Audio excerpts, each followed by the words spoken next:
the thunder! This better be good. Hello guys, welcome to another StarCraft 2 Direct Strike commentary. Today is Tuesday and we're gonna cast Frog Hunters versus team name. So we have Team 1 banning Phoenix and playing Abathur, Alarak and Forazun. And we have Team 2 banning Tychus and playing Stukov, Mengsk, Stetman. Let's go guys, let's go. I'm very excited to see this game. Both teams are very good. I think we're gonna have some nice play here. So don't get it wrong. Basil is not me. Is Basil. It's the name of Chirartem. So Chirartem, of course, was Grandmaster on SC2. He's known for very macro-intensive play. He used to be very known for his play for his Carax, for his play with Carax. Okay, let's go.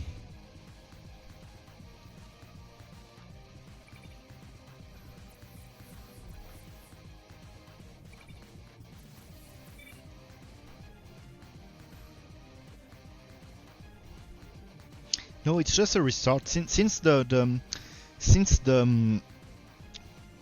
players revealed their commander in this system, you know, we have the pick. It doesn't matter if the game has to restart right at the start.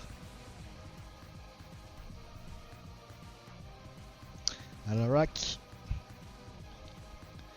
Kaleith doing the same opening. Everything is reversed. Bam! Alarak. Hitting that.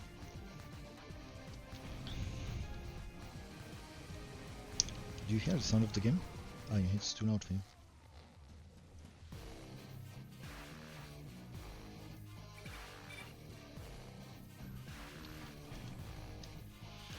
And Stalker opening. Probably the safest. A lot of people like to open Void Rays, but Stalkers give you some tempo. The Orb kind of missed here, and the Stalker pushing. Stalkers are a very big threat early game usually. They have a lot of pushing power, and they can stack pretty easily. And if you don't pay attention, if you guess too much, sometimes you lose the bunker because of that. A lot of roaches opening, very good versus Stukov. Very hard for Stukov to counter it. And we have Kaleith opening Mutas.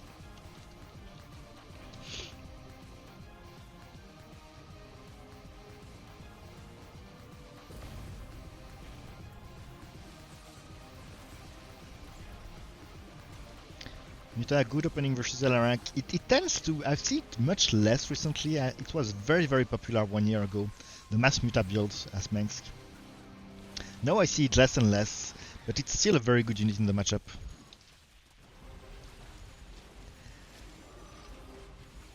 Because, you know, Alarak doesn't have a good counter to Mutalisk except the Ascendant, but Ascendant are takes a lot of time to rank up and to be efficient in the game. We have the Stalkers getting the Gary, and we have Basil going with infested Diamondbacks. So no volatile now. He will try to just add the DPS with that. Diamondbacks a bit squishy, but very good unit against armored, you know, because they does bonus versus armored.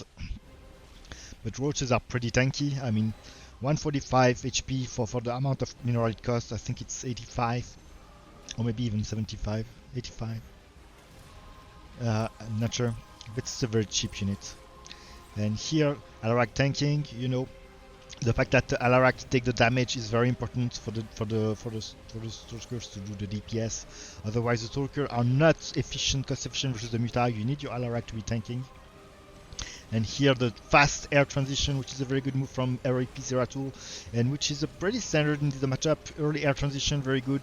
Stetman has much more difficulty to deal with the air for Azun than with the ground for Azun.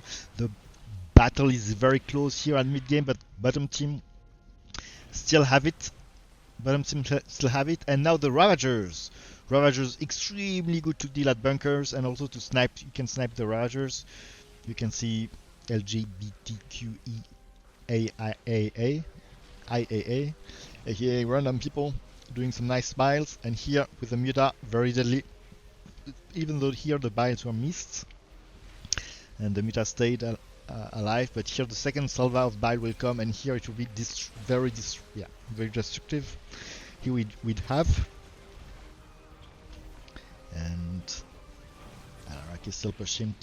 Team Solo adding a lot of links, which is actually very good versus the Stalkers, a bit less of course versus the Void Rays. It's also very useful because late game all those links will feed the Super Gary, but nothing for the air right now. He still doesn't have any anti-air. I'm not sure what his plan is. Maybe he's taking for Super Gary. Team 1 still pushing with a very strong army. A lot of Stalkers, Void Ray and the Ravagers doing their job. Sorry, I'm a bit sick.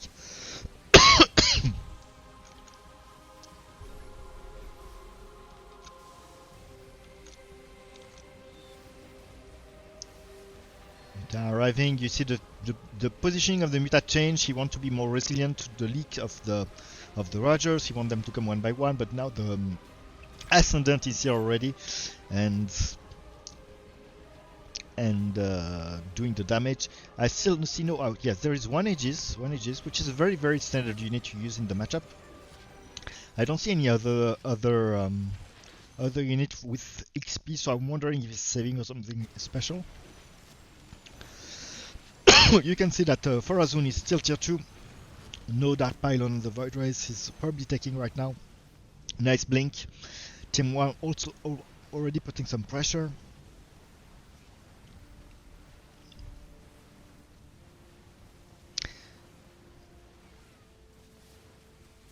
And the Diamondbacks not very good at dealing with Ravagers because Ravagers doesn't have any armor tag, doesn't have any light tag, doesn't have any tag except for biological. Now Chirartem is forced kind of to change his strategy. But it's not easy for him because usually versus Alarak, Link Troopers and Muta are your non-XP units. Oh, sorry. But here with the Wave and the Ravagers, they become very squishy.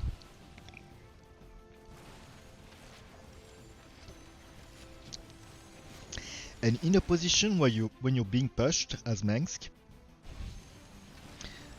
you cannot counter the Wrathwalkers because he will have I mean technically he doesn't have air, so maybe he can. And he doesn't build any air units. So Wrathwalker transition is not possible here, at least in the short term, and the bunker will go down. The bunker is down. You can see Farazun is tier 3. He's cloaked. I think Chirartem is saving for something. Yeah, 800 mineral. So will he go for the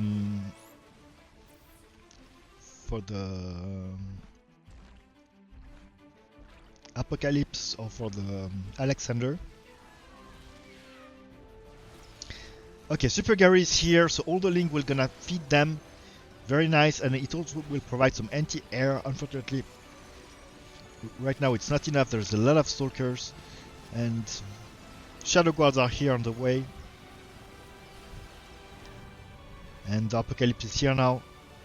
Apocalypse will try to deal with the leaks. Apocalypse is very good to deal with Abathur, and the Leviathan is here, guys. Leviathan is here. Very difficult, but the Diamondbacks of Stukov can already defend a bit, and the Muta are added.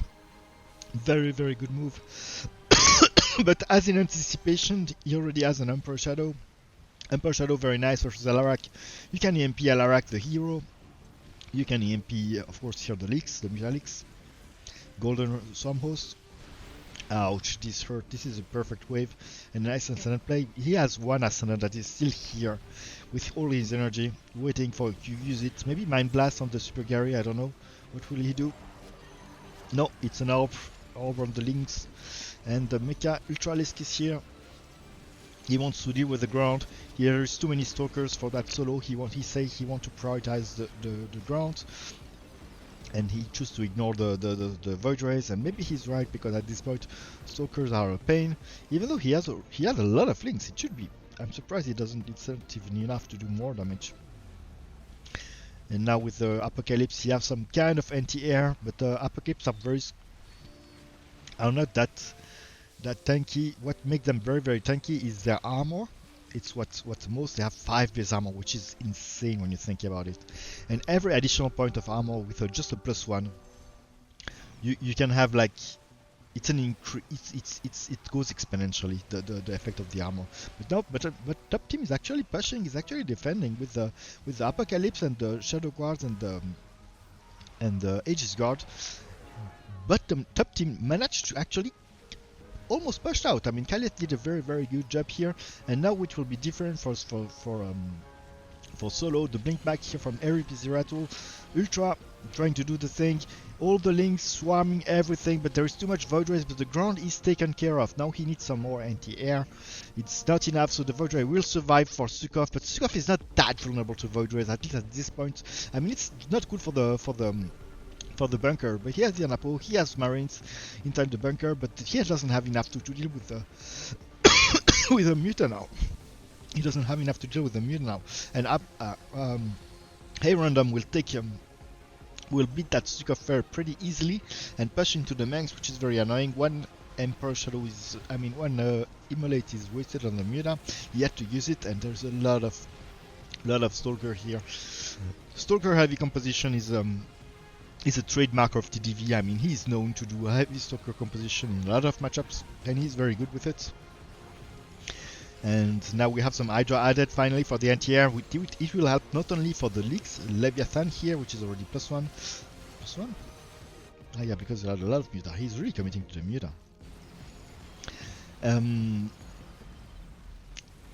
But also for his own wave, because there is more and more Void Rays, and the Void Rays tend to stack a lot, and those are very, very annoying and expensive to kill. There is the Swarm Host stacking now, two golden Swarm Hosts, which is very, very annoying for every kind of matchup. You know, that kind of thing. They don't do a lot of damage, but they are extremely tanky, and they create a front line of units that can help the other unit to stack here, and they are very annoying to kill because hard to detect, hard to reach. But will Max be able to push a bit? I still see not a lot of unit with XP here. There is only 2, so maybe he's saving for the PoE or something like this. I see 500 mineral. I'm not sure if he goes tier 3, if he went tier 3. Did he? No, he's not tier 3. And the first Vathokers, and I explained before, this Manx is not in position. I mean, technically he's in position because of those Muta. They create a front line that will protect, that will deter any Sky Fury. So now, if Manx do a Sky Fury, it will have to fight the Muta first, and this is really GG because the Vathokers will not be reachable by any other unit here. You will see what happens. The Muta are extremely good versus the Sky Furies because they are light and they also do bonus damage to armor. So Sky Furies are very bad at killing them. Of course, now there is no Sky Furies. It might be the end already because I see a lot of Mutas and a lot of armored units and no real protection for this PF, which is already infested. For the defense, will it be enough? Yes, it will be enough. It seems maybe. No, there's a lot of Muta, and there is this Vathokers going here. He already started to transform his Muta into Guardian, and I think the planetary go down, and it goes down. GG, well played. Sorry for my throat, it hurts a bit more than I expected.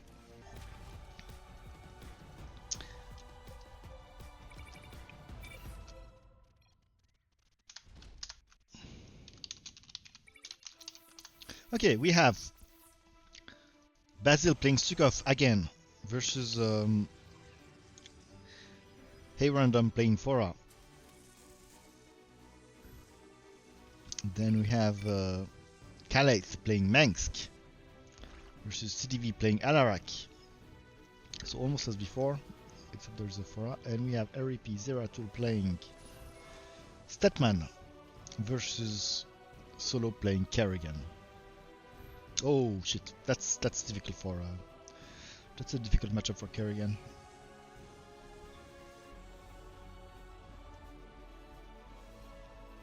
Here the bottom team is kind of unfavored. So the ban were the same. So now we know the matchup. I just told you. They posted it right now. They posted it right now, but I guess we know the matchups now. The ban are the same. So Team 1 here post banned Phoenix, and Team 2 banned Tychus. Which honestly I'm not sure I understand, because yeah, maybe why not. Okay, yeah, okay, opening benches. So benches, double-edged sword, because Frozen can open air in the matchup. Here, fast Aegis Guard. So he's playing differently. He doesn't have more energy than that. He doesn't have more XP. What happened? Yeah, rank 2. He forgot to rank it up before the wave happened. Kirgan opening Hydra. For Kirgan it will be very difficult to deal with. Oh shit, already a Mecha Lurker. For Kirgan it will be very difficult to deal with Statman early game. Mecha Lurker is good at killing hero, good at killing Hydralisks. It's very difficult to kill Garrett because both Muta and Hydra are vulnerable to the orb. And now mix of he does the bunker. That's interesting because a lot of people avoid to do bunkers because they can be controlled by dark accounts, and this is very annoying. But it's still a very good unit in the matchup. He goes straight to air, which is what I suspected. I mean, that was the how do you say, the downside of doing this build. And some okay, so he changed his way of playing it. I like it. Troopers and Aegis Guard, it's pretty good. But you can see TDV focusing on the Aegis Guard with his ability here, the Deadly Charge, very nice because it stuns. Stun is very good versus Manx in general. And here Kirgan will have to deal with the leaks. Detection is already here for the Lurker. Kirgan is almost dead when he arrived. It died full energy, didn't use the energy solo. What are you doing, Focus? We have RIPZeratul pushing with the second Mecha Lurkers. Lurkers control almost everything Kirgan has early game. It's crazy good. A third Banshee? Why, what the fuck he does Banshees?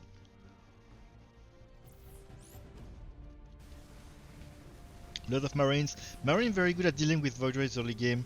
You know, because Void Rays are, Marines are lights. You just add +1 armor and they become almost invulnerable, but here they didn't manage to do it. Fuck!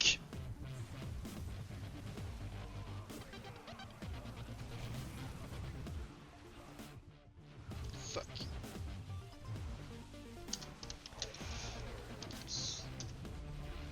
Ah, fuck, this will be 3 minutes of loss. Sorry, I'm very sorry, guys.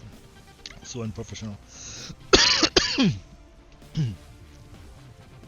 So you had the comments. So back in the day, my father used to listen to the... A lot of people were doing that, I think. Listen to the football games on the radio, you know. I was always very surprised by how it could be interesting, even slightly interesting, to just listen the whole description of... I mean, 1 hour and a half of people just telling you what happens. Like just they send the ball to another player, which is to this name, pass to this name, shooting back. I mean, I don't understand.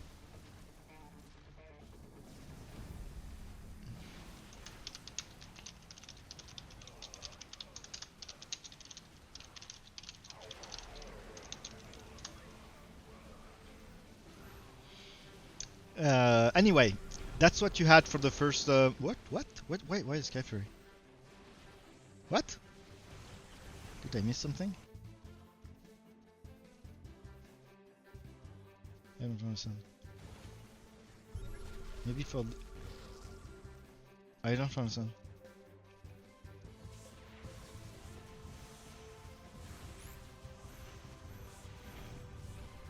Ah, yeah! No? Okay. Anyway, so a lot of small units, that's what you usually do. Here, bunkers are shadow guarded, as you say. A lot of small units is really standard versus Farazun. Here there is still no Dark Archon, so they might get rid of the Farazun wave early. I'm expecting a Dark Archon very soon. It's very, very good. Here the fuck, I have no idea what this unit do here. A lot of 3 ascendants, very good to kill all the army. Here, blink forward. And the Ascendants still have a salva of orbs that they can shoot for the next wave if they survive. Because orb versus Kerrigan will be extremely deadly.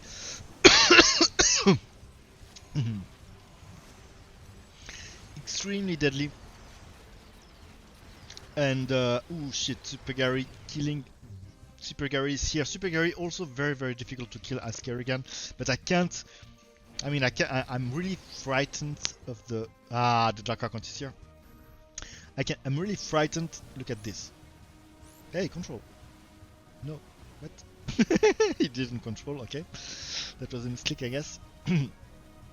Yeah, once TDV will be pushing into Alarak, if this happened, I really hope for bottom team it will not.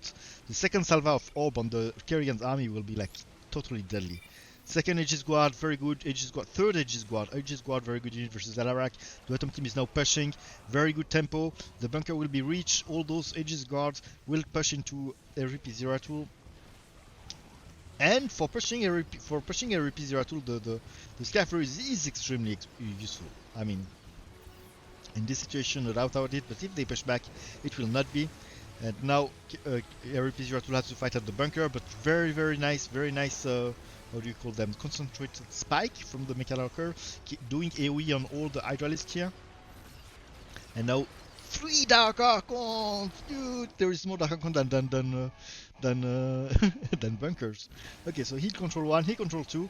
We look at those Sukaf army killed by their own Dark Archons, and when the fight is finished, there is only left the bunker that you can slightly kill. You see that he disabled the stasis on the Shadow Guards because he didn't want it to stasis, because if he stasis he can't control them, and after they're being controlled you don't want to stasis them because you want to kill them very fast, because if you don't, they stack with the next wave.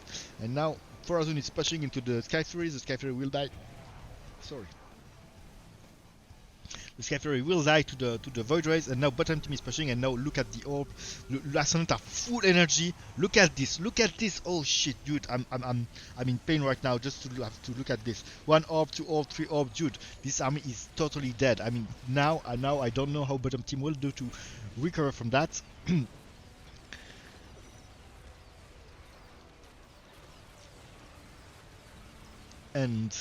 And yeah, I'm sorry for forgetting that Discord. I will try to pay attention more after for the next game. I'll try to happen. 4 Dark Archons is so much Dark Archon, but it's also very good to push into Tychus. I mean, look at this. You can control the Aegis Guard. Look at this. The Aegis Guard killing the whole army, dude, and the bunker will go down. The bunker is down, guys. The bunker is down. Top team is in a very good shape now. The Void Rays are uncontested, and it's in this situation, it's extremely annoying. I mean, Mengsk has a Sky Fury, but Sky Furies are not that good versus Void Rays, and Mengsk doesn't want to do any anti-air because his wave is not air at all. But Mengsk has a very strong power. Ooh, this orb are crazy. 2 detection, isn't that a bit overkill? I mean, those detection cost 275. That's a lot of money. But yes, I explained Mengsk has a special power that his troopers can be converted to anti-air troopers and then converted back if you don't need them later on. But dude, this is very painful to watch. Super Gary is doing crazy damage. Here there is infested liberators to try to deal with the air, but it's not enough. The Mecha Infestor heals Super Gary. This is crazy. The Shadow Guards come, and now the Dark Archon will control Mengsk units. Oh, this is. I mean, all the control were not good, but the Nexus will die from his own Aegis Guard almost. I mean, Sky Furies, Void Rays, Super Gary, everything is here, guys. It's GG. Oh, this time Team 2 banned Farazun. They were really annoyed by the Farazun the 2 games. Team 1 didn't change the ban, so this time Horner. Alarak Dehaka, I can already tell you it's Horner TDV EG. And Team 2 playing Carax, probably Shira, Tychus and Nova. So Karak versus Zorner, almost impossible matchup because of the BC mostly. Alarak versus Tychus is of course Alarak favored. And Dehaka versus Nova is Dehaka favored. So yeah, Team 2 really not in a good shape. I mean, two bad matchup. I mean, one is horrible. Karax is horrible. Karax have been buffed recently. Maybe it changes a bit, but dude, those BCs are a pain for are really a pain in the matchup. What time is it?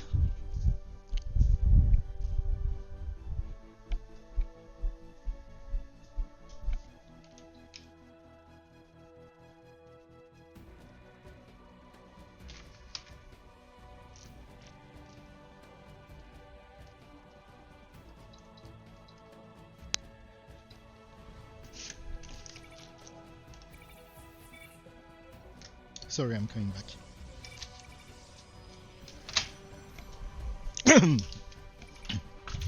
Dude, I hope I will recover from my sickness. It's really annoying. Okay.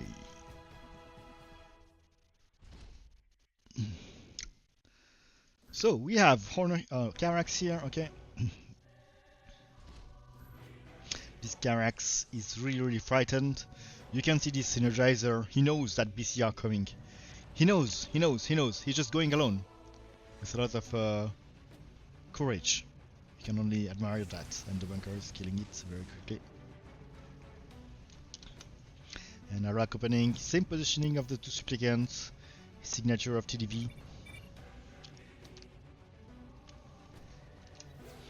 And Tychus is here. Early game Tychus is fine. But Tychus, if he can push into the Wrathwalkers, he's not really worried.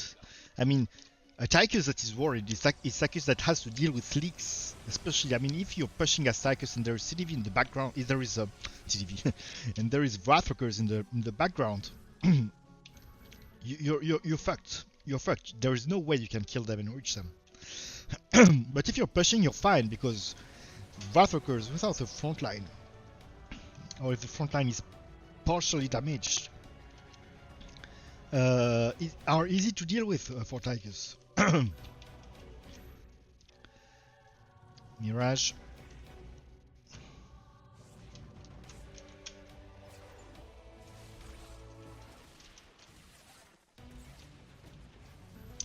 TDV 31, so the supplicant go forward. And Cannonball. Very standard play. Cannonball in the matchup. Probably one of the most useful units. And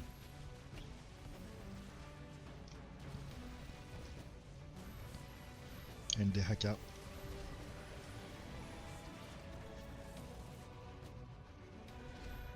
Lot of Marines. So Marines here have Marines here are mostly to take care of the Mutas, because usually this matchup finish in the air. Nova go Raven and Liberator, that's the standard. But the problem is that they are vulnerable early game to the Mutalisk, and you know you need a lot of tech. What? Okay. Wraith opening, you need a lot of tech. So the Marines win you time and win you the tempo, because Marines are pretty good versus the Muta. You cannot overcommit to them because, of course, later on there is a Fire Breath, and the Haka has a lot of AoE on the ground, so you cannot overcommit to the Marines. But but some Marines give you some tempo, give you some early game DPS and AoE, and they are very useful. I'm explaining the game. Sometimes very basic stuff for all the new players that I might be interested into this game. But I know most of my viewers are very experienced and very fast PCs, which is a nightmare. Which is a nightmare for Carax. I cannot stress this enough. Being back, he tried to be rich. And for Nova, having to deal with the leaks with Marines. I mean, BCs will counter the Marines also very easily. And BCs are also very good versus Tigers. It might be a very, very short game.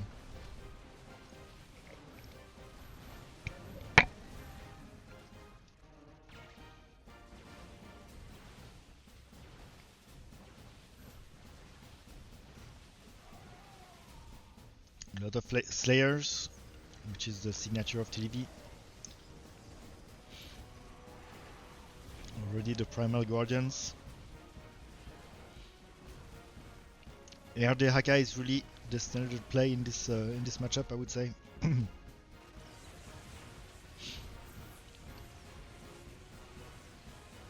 He'll probably switch to Muta if you want to push.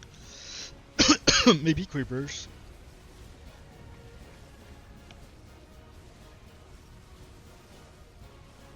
Some Reapers here. Reapers have two function. Take the shots and give some XP. And you see he sold them, so it was just to give some XP, some HP. It gives an HP boost, a life bonus boost. If you don't have the money for a second BC, you use it on other stuff because you can sell them after anyway. Third Primal Guardians here. Nova is in trouble. What? Goliath? Goliath. So maybe usually the answer in the matchup is more libs, but here as he had this kind of flicks and you cannot counter that with libs, he go Goliath. And Goliath is unfortunately pretty bad versus Aka, so he's kind of forced to do a bad unit just to deal with the leaks because he knows that this is extremely scary. Look at the easiness with which he kill everything. I mean, he didn't kill a single BC. Karax didn't kill a single BC. And you see he builds back his army, and then he blinked back to try to sack with TDV, which is probably not building front enough. And now the wave what kind of helped the Goliath to stack here. Not sure it was good, but the bunker will go down. And the Ravagers are dead. This is only to push the next wave. I mean, RIPZeratul knows that now the game is cooked. To push. I mean, to push. Actually, no, it's not to push at all. It's for his own wave. I mean, for the Goliath. But he chose to not fight this. He just wants to go for the Nexus.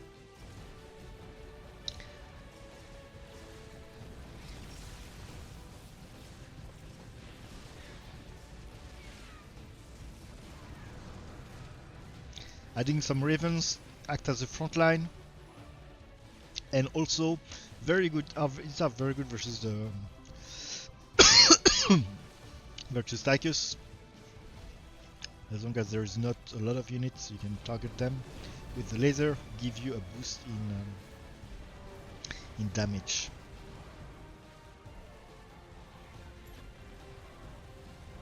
You can see he added War Prism to try to use his ability on it. You can only use your Alarak ability on War Prism and Bunkers and Nexus, of course. RIPZeratul don't care about the air. He chose to just go for the ground. I thought he would go for Meteor Creepers, but he just want to go for the kill and will stay this uncontested. And that might be a bit dangerous because now the Mirage can stack with Tychus, and Tychus already has his what? Okay. I was expecting him to do the damage upgrade here. Very useful to one-shot but this also can be very useful. Often with this upgrade you can shoot twice your grenade, which is game-changing when you're fighting BC.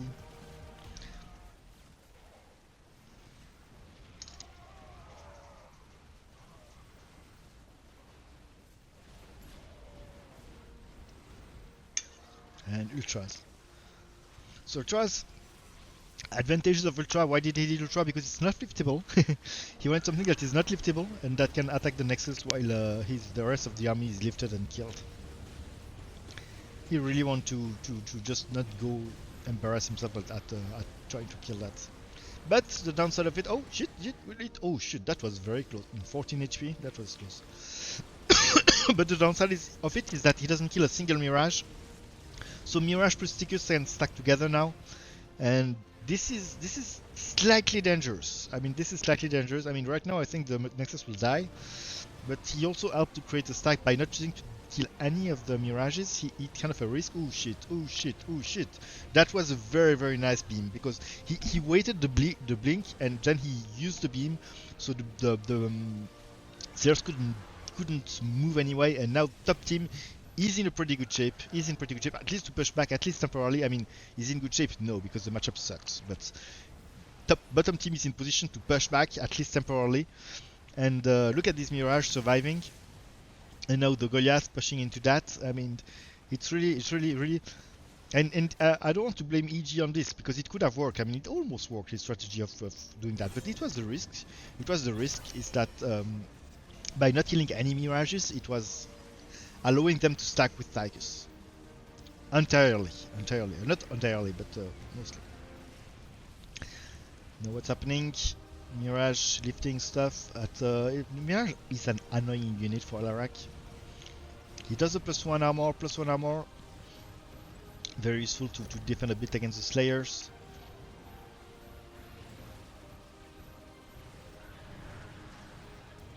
Dude, this Mirage is a pain. Thank God the Ultralisks are not liftable, but that comeback was absolutely insane.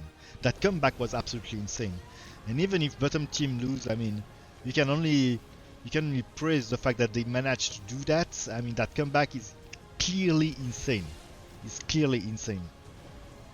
And I didn't expect that.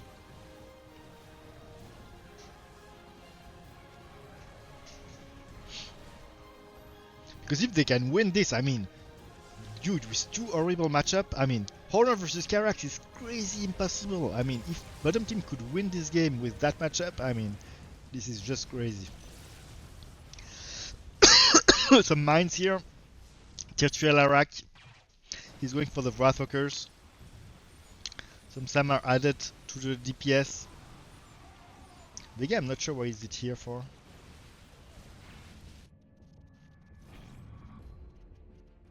I have no idea what he does with Vega. Maybe to push the hacker, I don't know. Why would he do a Vega? You can, I repeat, you cannot see or control those units because they are heroic.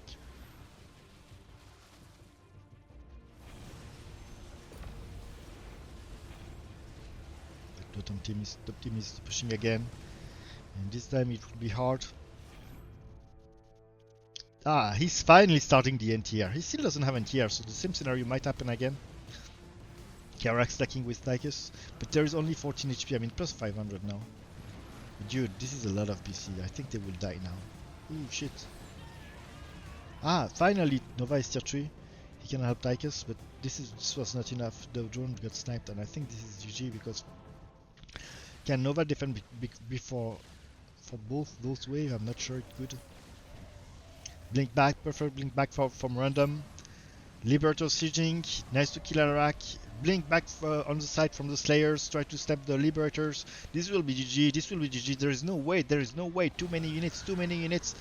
Carax come, but it's too late, dude. The battlecruiser already blinked back before, so they cannot blink again, but dude, this is GG, the bunker is down, and there is our 3-0, very well played from Team Frog Center.